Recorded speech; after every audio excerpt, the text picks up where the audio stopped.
Hello, welcome to Quackalope. Thank you for being here. Today, I'm going to be telling you about a brand new, quick-playing, very accessible family party game called Hoard the Hams from Haminations Studios, or Wombo Combo Games, the official publisher.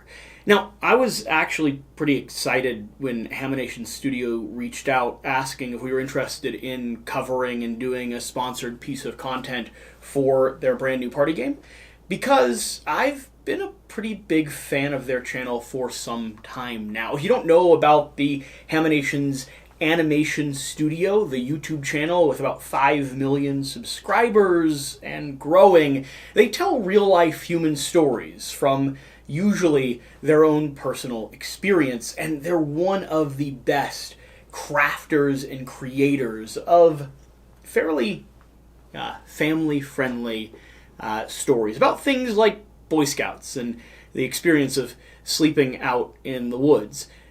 I relate to quite a few of those. Okay, but we're talking about Hoard the Hams.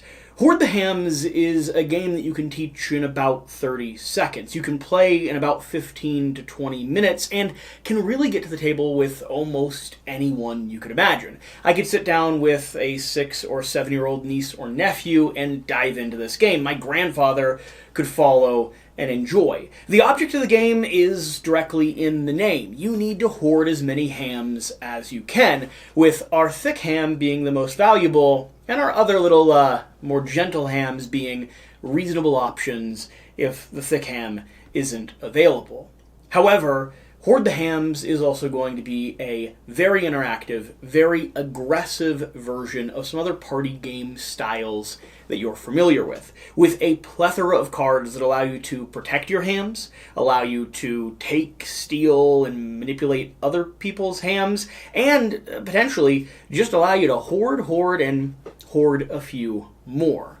It's fun, quick playing, and a riot if you have the right group around the table. I mean, like I said, you get a group of family members with kids over the holidays, you can have some really good times, screaming at each other and getting frustrated when someone plays just the wrong card or placed a trap on top of their deck that you were about to go dig through. Honestly, it's your own fault because you were stealing from them in the first place. You could also get a group like I have, of guys sitting around having a beer or two, laughing, talking, and playing this game alongside some good conversations. So, let's talk about Hoard the Hams, let's run you through how to play it, and of course, direct your attention to the link in the top of the video description so you can swing over and pick up a copy for yourself if you're interested. If you're a fan of the Haminations Studio, you're going to see all of the artwork, themes, and storytelling elements that are familiar over on their channel, expressed here through the artwork on the cards, and of course a lot of the lore and stuff like that will pop out to you all the more. You're going to have 7 cards in your hand when you're playing this game, and you're going to be trying to hoard hams. You'll have one of 2 options that you can take. You can either hoard a single ham, hoard matching hams, hoard a run of hams, meaning 3 colors, or hoard a ham sandwich, meaning you have one ham, another ham, and you've squeezed a different color ham somewhere in the center. Along with that, if you're laying down a set of hams, not a single ham, but a set of hams, you can add a trap to the top of your deck, meaning that you're protecting it from other snooping hand thieves that want to steal from your good stockpile of fresh meat. You'll also be able to play action cards. That's the other option that you have on your turn. We'll go through all these action cards in just a moment, but if you choose to not hoard, you'll play an action card out of your hand. These will have a variety of effects, like I said, stealing from other players, grabbing from their pile of hams, manipulating traps, or potentially stepping directly into them. Some of them are nice and friendly, and others are significantly more aggressive. This is a very take-that-style game. Everyone is going to be stealing from everyone around the table, and you just kind of got to be okay with that.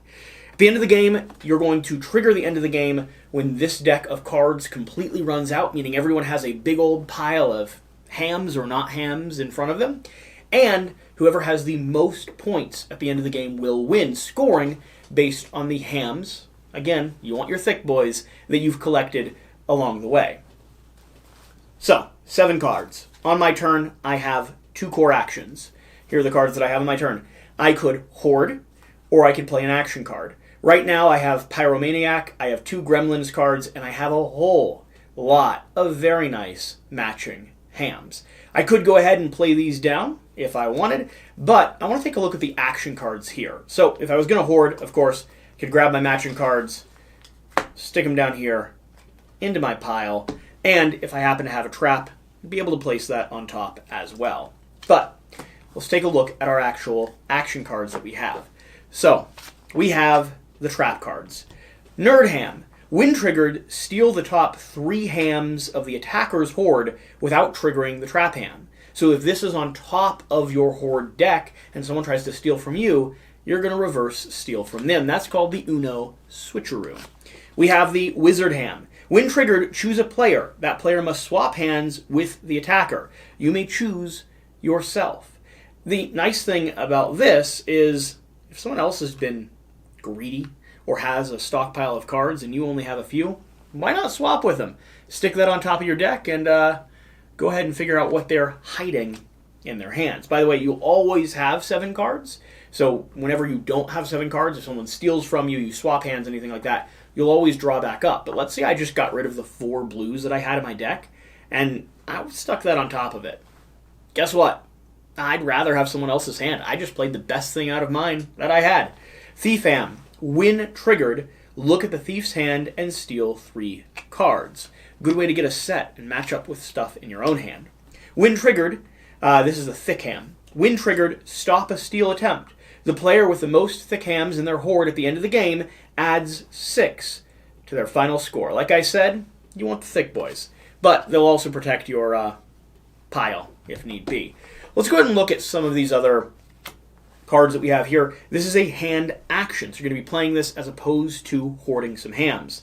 Go fishing. Name 2 types of normal hams, blue, green, or orange. Choose 2 players. They must give you all of their hams of those 2 types from their hands. So if you know someone's getting prepared to play a big set of matching hams like I was, go ahead and take them all from them. Blindly steal 3 cards from another player's hand. Yeah, just borrow from them, right? They're going to borrow from you eventually as well. Death. Force another player to discard all their entire hand and draw a new one. Pretty brutal. But they will draw back up to 7, although they'll be progressing the game then because they'll have a whole set of cards they didn't get to use. We have Super Bryson.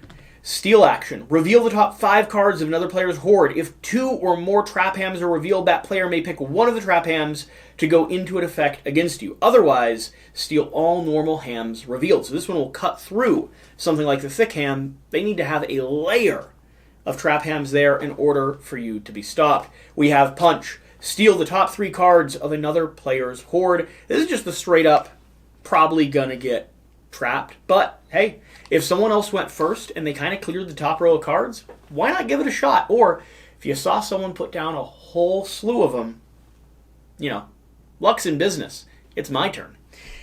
Buse Gaze. Reveal the top 5 cards of another player's hoard without triggering trap hams. Steal up to 2 normal hams. Bew can sniff out if things are going to be a problem.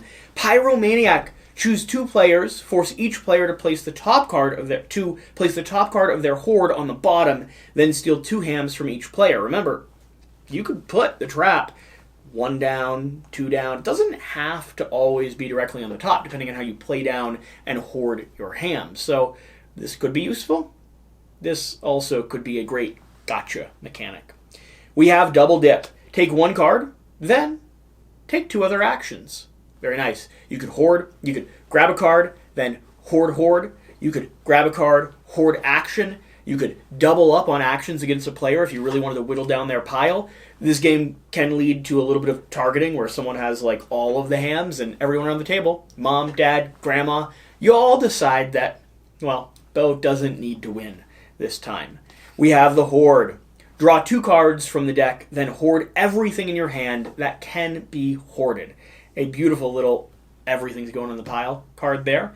Gremlins. Look at the top 5 cards and draw of the draw pile and hoard all the hams revealed. Place all other cards on the bottom of the draw pile. Then finally, out of our base cards, we have the Dumpster Dive. This allows you to look through the discard pile and take 2 cards. Place them in your hand. Dumpster Dive cannot be Dumpster Dove. So this allows you to jump in and find some special cards. Finally, we have the 2 special defensive cards that we have. These are reaction cards. You can play these in anticipation of someone, and there are not so many of them throughout the game.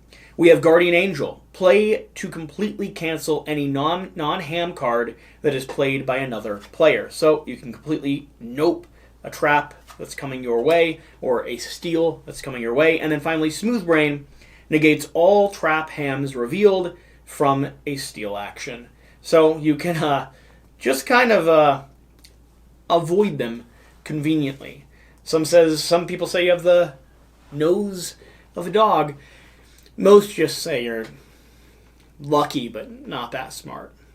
That's the general verdict. Those are the cards. Those are the actions that you can take. You can kind of get a sense from that just how chaotic and how much grabbing and shuffling and hustling there's going to be around the table, especially as you whittle through this deck and you start seeing other players begin to build up their deck. The most interesting and fun part, the thing that makes Hoard the Hams unique, is the fact that you're always layering your scoring, your victory points, full of trap hams and other gotcha mechanics. You're always kind of trying to outthink, prepare, and outmaneuver other players. And yeah, they'll steal, they'll grab, they'll whittle your pile down, but the good news is you're going to be doing the exact same thing and laughing while you do it. And when you place that perfect sequence of traps, like, they go ahead and put down Pyromaniac and, cycle a card to the bottom of your deck and then draw from you, and that's the trap that you'd set there just for them. Or they go ahead and do the Super Bryson card, and you've got 2 or 3 traps just waiting there, and you get to pick the poison that you deliver. There is almost nothing quite as satisfying.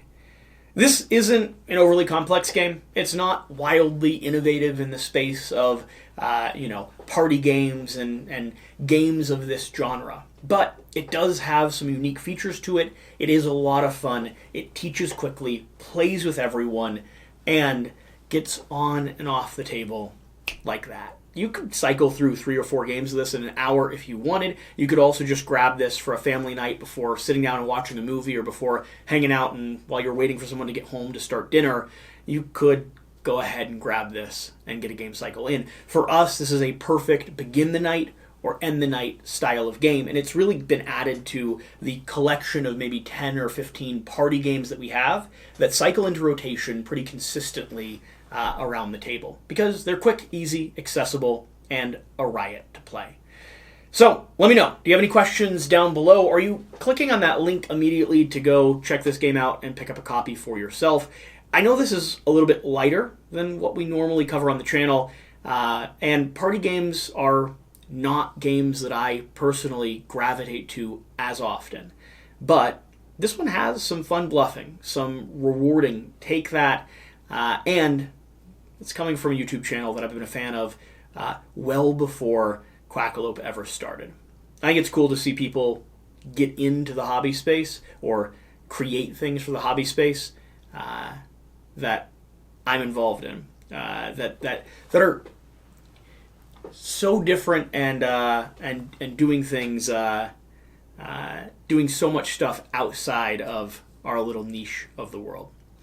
So, thank you for watching. Thank you for being here. Whatever the case, though, whatever you do, remember to do the important thing. Always put a ham in your pocket. It might smell bad after a little while, but it's probably worth having on hand. You never know when you're going to need one. We'll see you later.